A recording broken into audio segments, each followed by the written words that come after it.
Und zwar war von uns, der Nachbar hat gebaut und da haben sie einen Christ aufgestellt gehabt. Und dann ist der Meierhans ist vom Christ gefallen und ist ein Saudumm auf einen Stor aufgefallen und ist er hingewiesen.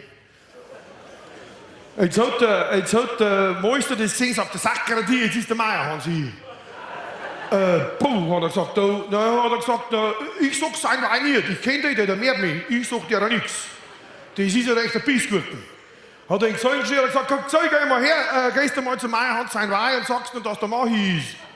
Dann sagt er, ich kann das nicht, nehmen wir doch in Stiften, hat er gesagt, sein Vater ist ein Lehrer, der ist nicht der, hat er gesagt, der kann das schon erzählen.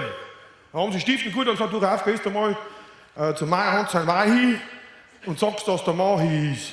Der ist von Christ gefallen. Ja, freilich, hat er gesagt, ist hingegangen, kommt er 20 Minuten später, hat er 2 Kisten Bier dabei. Dann hat der Bulli gesagt, spinnst du immer, du wenig, ich hab doch gesagt, du sollst der Frau Meier sagen, dass der Mahi ist, sollst du kein Bier holen.